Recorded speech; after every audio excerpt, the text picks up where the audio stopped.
Hey everybody, it's Febury Hassan. Thanks for joining me. It's good to see you if you're out there. Gonna get started. I do it every Tuesday and Thursday. First of all, if you hear that beeping sound in the background, I just realized I need a battery for my smoke detector, so let's hope the whole place doesn't blow up and all that chirping doesn't drive us all crazy. But either way, as always, welcome. Thanks for joining me.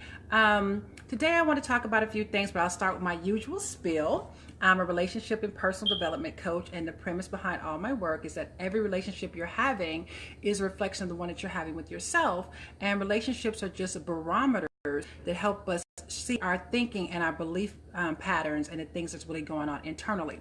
So that's the premise behind all my work. And with that, what I do is I help my clients see their relationship patterns through their or their belief patterns rather through their relationships, and hopefully we can start to dissect those things and break down some of those negative belief patterns so that we can have better and more engaging relationships.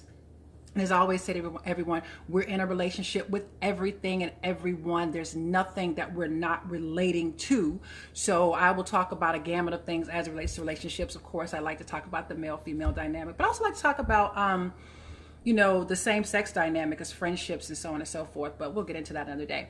Additionally, I always remind you as well, consider this just your dressing room. I'm not selling you anything. You don't have to buy it. If you don't like it, leave it right here, because I'm not very argumentative. I'm just kind of like, okay. Because I tend to not really be attached to the outcome of things, because I feel that each of our perspectives are important. They bring value, and just because you don't necessarily agree with mine does not negate yours. So I'm real quick to be like, okay. So when people are kind of like, oh, that's not their perspective, that's not their belief system, that's cool.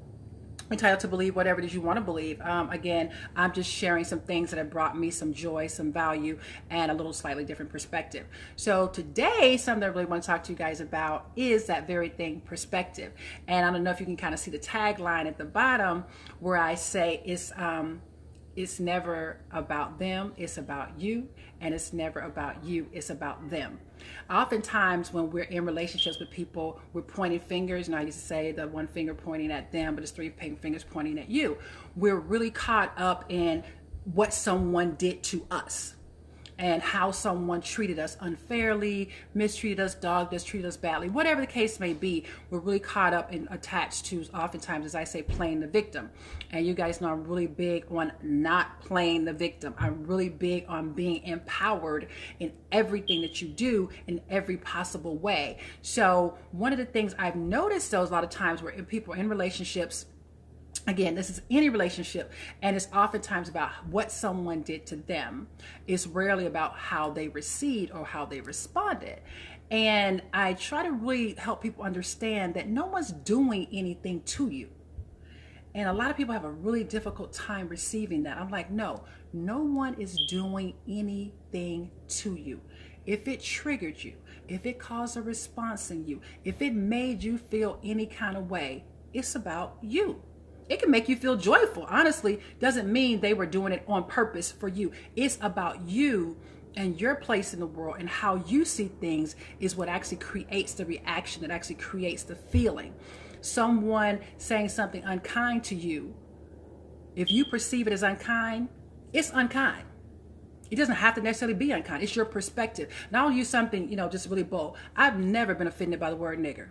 Not a day in my life. I mean, you could say it to me. I'm like, I'm looking around like I don't know who you're talking to, because I've never been a nigger a day in my life. I grew up on the West Coast. I grew up in San Diego, California, Tucson, Arizona. And a running joke when I was in Tucson was there was only like 5 black people there, like me, my mom, my dad, and the dog, right? And so I kind of had this unique perspective growing up in the South, whereas a lot of my friends who had grown here in predominantly, black areas had way more racist experiences than I did growing up. I said lily white Tucson, Arizona. So I got an opportunity to see things differently from them, because I was just a handful of us. So how people responded to us was not how people responded to people here that were of color. So my experience was completely different. So I kind of have a very eclectic view. And I was kind of like, oh, okay. When I heard those things here, whereas it did not impact me the same way. I was just like, you're just not talking to me. I never internalized that word as you were talking to me, or you were saying something to me, because that's not me. And so my reaction was always kind of like, But so therefore, I've actually rarely even run into those types of situations. It might happen to my oldest daughter when she was working at Six Flags when she was younger, and she busted out laughing. And so the guy got upset, called her a nigger about some lemonade or something. She was like all of 15 to 16 years old. And she was like, but dude, we still don't have no lemonade. And then she started laughing. Like, how I respond is a reflection of me.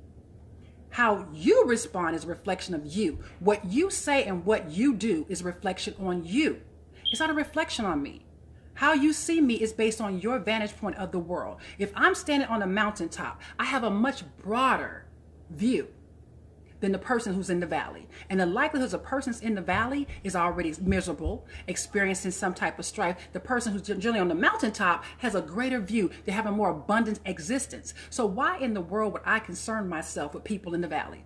You can say you see me from the valley, but your scope is like this, whereas my scope is like this. So again, it's about perspective. It's not about me, how you're viewing me from the valley.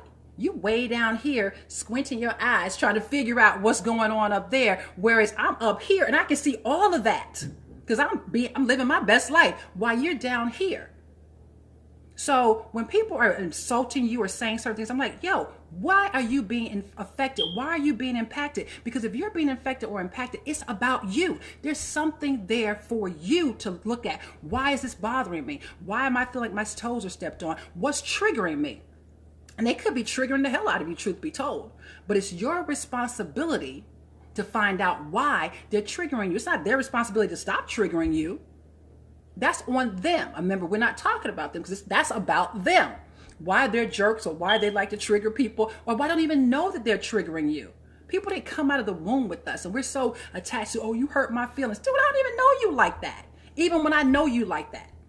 I'm not going to know every little single nuance about you. I'm not going to know every little thing that may hurt your feelings until you come to me and you're authentic and willing to be vulnerable. Whole nother conversation. Most of us are not willing to be vulnerable and tell people that they're really actually hurting our little fragile feelings because most of us are fragile as hell. That's just the truth of the matter. And so we mask it and, we play big and brave and when we get angry and we're hard when oftentimes we're actually hurt, but we won't be authentic with someone and say, hey, you stepped on my toes. That hurt.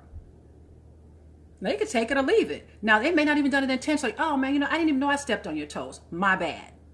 Okay, and then you have the choice to move on. But we internalize things that people are doing when it has nothing to do with us.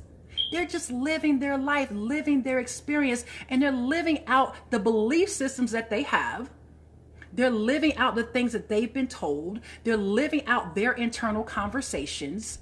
They're existing on their evolutionary plane, be it in a valley, going up the mountain, or actually on the mountaintop. It ain't got shit to do with you. Even though you're right there, it is not about you. And vice versa. A person can be sitting right in your face and you can be having the same experience and experiencing it two completely different ways because we have different vantage points. We have different places we've come from, different realities. Like I said, I grew up in Lily White, Tucson, Arizona. I got big lips and natural curly hair. My dad was in the Nation of Islam. My stepdad was a new Black Panther. Blackest child you ever wanted to meet. And I can be the biggest valley girl at the same time. I'm like, oh my God, because again, I grew up on the West Coast. And yet, so I have this really eclectic experience. And so again, if you don't know me, you don't even know that about me. You may think I'm completely radical, which I can be. Or you may think, oh, she's so laid back, which I can be. And we're all these multi-layered, multifaceted human beings. And again, we're not giving ourselves credit and power to be empowered in who we are. We're so busy being offended by everything and everybody. And no one's really out to offend you, even when they're out to offend you. It's about them playing out their experience. I want to offend someone. I want to be negative, or this is how I see the world. They may not even own the fact they want to be negative. That's just who they are. And you happen to be present in that experience at that time. And it's not even about you. You have the opportunity at every single turn to be empowered because real power is within. You're never without power. So if you really want to turn your relationships into places of power and empowerment for you, you have to get responsible for your actions and your reactions to things. And we've all heard this before, so I'm not repeating anything new because there's nothing new under the sun and I'm not the Dalai Lama, okay? So But I have had things that's like, this really resonates with me. And remembering that no one is doing anything to me. Oftentimes things are happening for me. Experiences are happening for me so that I can see myself. Remember, every relationship I'm having is a reflection of the one I'm having with myself. So if I'm angry with you about something I perceive you as having done, that's for me to look at. Why am I angry about that? I.e. the word nigger, since I don't get angry by it. Like, whatever, because it has nothing to do with me. Nothing to do with Febury at all. However, for those that do get angry about it, they have to say, why do I get angry about this thing? Why I feel whatever, and you can have a menagerie of reasons, and honestly, and you can choose to stay angry for the rest of your life. It is not for anyone else to say, but at least be empowered to know why something is impacting you the way that it is, because you may choose to keep it, or you may choose to let it go. I often talk to people about, when let's say if you're on the beach, and you're treasure hunting, your little kid, you got your little bucket or what have you. That's kind of how we're going through life with our little bucket. And we pick up our bucket walking along the beach. And while you're walking along the beach, you could pick up treasure. You could pick up shit. Let's just be honest about it, okay? It's what you choose to keep in your bucket. Just because you pick something up does not mean you have to keep it. So just because you met somebody that's a jerk or not nice or a bitch or whatever you want to say, does not mean you have to keep them. It just means you were out treasure hunting. You saw something you thought was cool, you thought was treasure. You was like, no, it's not. It is not a reflection on you until you choose to keep it in your life.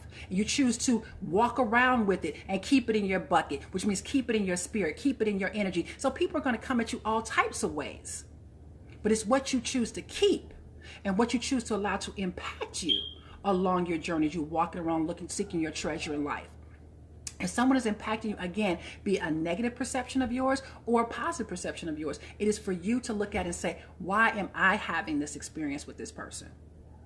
What is it about this person and what they're doing? Why is this impacting me the way that it is? Because again, whatever they're doing, it ain't even about you, boo. It's not about you. It's about them, what they're doing. It's about you, how you're receiving it.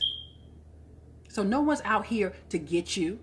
People are just showing you yourself all day, every day. When you get angry about simple things, there's a saying that you can tell a lot about a person by what makes them angry. People who get angry off the cuff, like, dang, it wasn't even that deep.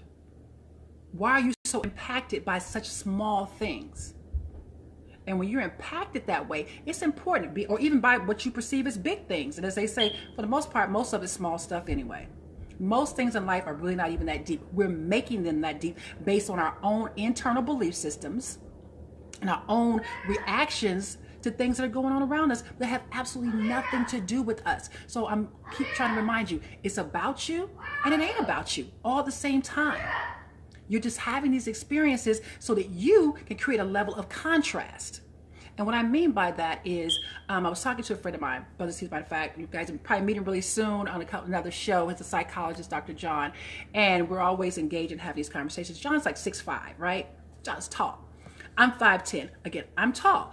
But neither of us recognize ourselves as tall when we're in our own homes, because in my home, everybody's tall. He lives alone, so he doesn't see himself as tall. I mean, he lives alone. Everything's adjusted according to him.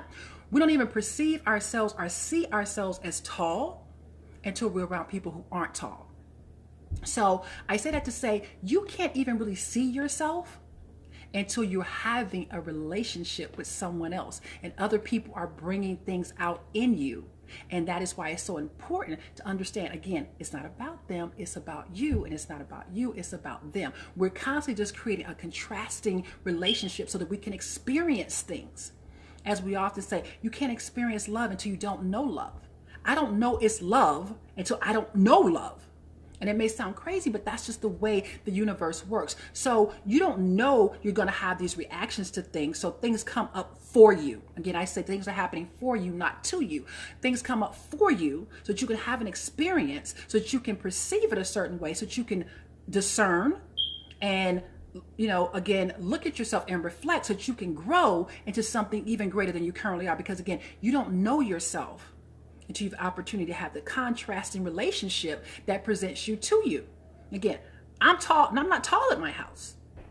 Everybody's tall here. All my kids are like 5'9", 5'10", 6 feet. We're all tall. Even my little grandkids are tall, and they're tall kids. So we're tall people. So we don't ever think about the fact that we're tall.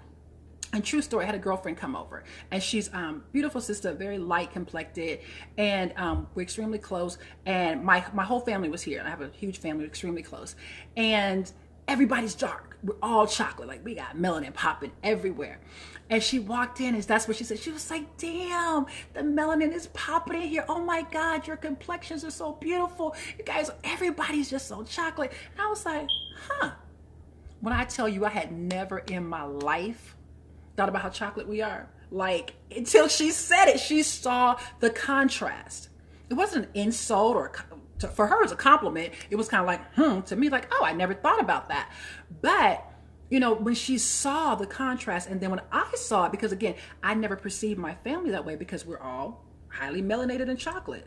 You know, everybody in my family has naturally curly hair, and, you know, and wears it natural. So there's certain things you don't think about, again, until you're presented with it. So people are constantly presenting contrasting things to you to help you see yourself. You don't even know sometimes things will impact you until you have the opportunity to have the contrasting experience. And so therefore, when you have a contrasting experience, there's something there for you to really look at yourself and discern and see how you could become better or wiser, and more expanded. When people present things to you that hurt your feelings, that cause angst in you, that cause anxiety, that make you feel, that doesn't feel as positive, they're oftentimes presenting something for you to grow through, something for you to look at that perspective and see why it causes you to feel a certain way, so that you can move beyond that if you so choose to. Or you can choose to think that someone's, you know, picking on you, and you can choose to be the victim if you want to. All I'm saying is I think you're much more empowered by looking at it and saying, why does that cause this reaction? Because again, people are only viewing you from their vantage point. No one can see you at 360. No matter what. If I'm standing behind you, all I can see is your back, and I can talk about your back all day long, because that's all I can see. If I'm standing in front of you, all I can see is what's in front of you, and I can talk about that all day long. To the side, because no two atoms can occupy the same space, so no one can fully occupy your space to tell you everything about you anyway. So when we get upset with people about their vantage point, remember, people have a very limited viewpoint of you anyway, and their viewpoint is also based on only what they can see and based on their reality. So it has nothing, again, to even do with you. If you're looking at me at this camera right now, you don't know all this crap I got going on around me except for that damn alarm that keeps going off that I need a battery for, right? But you don't know the totality of this experience, so you only know what you see right here. You don't know what type of home I live in. You know, my walls kind of colorful, that type of thing. They kind of know what I like about art. But again, people are only viewing you from their limited vantage point. And when you allow that limited vantage point to impact you a certain way based on what they said, you have to then say, why is such a limiting vantage point impacting me this way? Then therefore, there is something there for you. Receive that, and then understand that that is no longer happening to you, it's happening for you. So, you know, again, when people present these types of things to you, please begin to learn to stop and think. Stop and think, how does this make me feel, and why does it make me feel this way, and what is it here for me to learn, for me to glean? I remember I was in a meeting, and a young lady got up, and she was had to take a phone call. When she came back, she was just like, he just made me so upset, and you know, this just impacted me this way, and I've always been there for him, and he's not. I mean, she was just immediately, her whole entire energy and vibe had changed after she got this phone call. And I just kind of stopped, and I said, if I may, because I'm first of all, if you're not paying me, I'm not coaching you, but you know, if I may, at times I'm like, you know, if I may interject and I ask permission, I was like, why are you having this feeling? This is a phone call. This person's not harming your life. They're not taking anything from you in this moment. And the only thing they're doing is you're giving them your power, but they're not taking it from you. You're literally giving it to them by your reactions, by the way you're receiving what happened on the other end of a phone call while you're here. As compared to be fully present to this moment, you're over there in that moment, and that person did not cause you to do that. You made a conscious choice or subconscious choice. Either way, you made a choice to allow yourself to be completely removed from this experience that we're having here to go over there in your mind to that experience. And that was a choice that you made. Why did you choose to make that choice? You gave away your power. They didn't come take it from you. There was no gun to your head. You were not tied down. Nothing about your life was threatened. Why did you choose to give away your power? Why did you choose to allow someone to upset you? Why did you choose to allow someone to take you out of the element that you're currently in? These are choices that you have consciously made to allow someone to do this to you, and yet we want to cry victim. No, I always cry bullshit. You are empowered because power lies within. No one can do anything to you without your permission. No one can make you a victim without your permission. It is a choice to be a victim, even when you have been victimized. To be a victim is a choice, a conscious choice. So when we continue to say someone is doing something to us, I will remind you again, no, things are happening for you. Things are not happening to you. They're happening for you so that you can recognize the contrast and choose to have an experience or choose to be empowered to say, how can I do something different? How can I be better in this moment? You do not have to react to everything. I have the gift of silence down to a T. And I'm a talking sister. I can talk you're around the corner. But when I tell you I know when to shut up, I know when to shut up. It is an art. You got to know when to be still, when to be quiet, particularly when you feel as though you're being attacked, and when you feel as though someone's saying something negative to you or about you. That is the moment right then and there. It's time to stop talking. I have shut whole entire arguments down by just not getting anywhere. You are trying to attack me right now, and I'm no longer going to give you the power to do so. Because the more I talk, the more you have fuel. So I'm going to stop talking. Conversation's over. You can argue by yourself, but you can't argue with me. So again, I recognize even when I'm being triggered, like, okay, this person's triggering me. I need to pull back. And I need to get with myself and figure out, why did that statement, why did that reaction, why whatever they did, am I allowing it to impact me that way? It's about me now. It's no longer about them. And it's never about them. It's always about me. And it's never about you. It's always about them. People are just having their experiences, and you're contrasting and you're experiencing them together in different ways from different perspectives. So again, if you're on the mountaintop, you have a much broader view than the person that's in the valley. And a person oftentimes in the valley is a person who is attacking you negatively. And if you allegedly are on the mountaintop, why are you allowing that to impact you that way? Because most likely you're in the valley with them. And it's something that they said that causes a feeling in you, because there's something about what they said that you are attached to and that you have a fundamental belief and agree with, and don't want to own the fact that you agree with it, that you don't want to see yourself that way. So you blame it on them, saying someone has done something to you. But again, no one's doing anything to you. You're choosing to have the experiences you're choosing to have based on the reactions that you're choosing to have based on the experiences that you're having. A lot to say. But again, it's about your perception. Your perception is creating your reality. And I'm going to tell you something I tell every last one of my clients. You're right. You're always right. No matter what you believe, you're always right. There's nothing I'm going to be able to do to change that until you choose to change that. If you think the sky is made out of purple cornflakes, I swear to God, you're going to be right. Cognitive dissonance, what we talked about before, you will always find validations for your belief systems. So no matter what, you're always right. So if you're having feelings of being attacked or being a victim, you're right, but you do not have to stay in that reality. Again, real power lies within. You're never powerless, because it's within. You have the right to choose your actions and your reactions, no matter what is happening around you. It's always about you.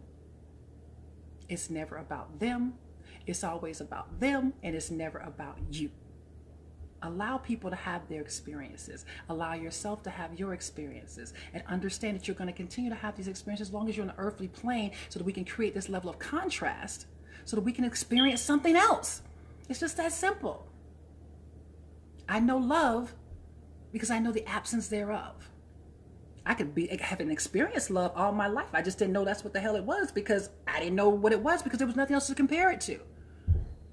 But now that I have something to compare it to, I'm like, oh, that's this thing and that's that thing. This is tall, this is short. Now because I have something to compare it to. So again, remember, please, you're always empowered. You're never the victim. Every decision that you make is yours to make. It is yours to make. It has nothing to do with the other person. No matter what they say, no matter how they come at you, you have the right and the power to be empowered to make whatever decisions you so choose. So as always, my goal is to empower you and to pray that you have beautiful and amazing experiences, that you remember that every relationship you're having is a reflection of the one that you're having with yourself right here. And right here, right there in your gut, because in your gut is where everything really resides. Like I told you before, I believe in a power greater than myself, and I believe the Holy Spirit resides in your gut, because everything kind of comes from that place, you know, your intuition, your level of instinct. So again, I'd like to remind you, thank you always for joining me. I look forward to seeing you soon. I hope that chirping alarm didn't go off too much for you guys, and peace out. I'll see you Thursday. Bye.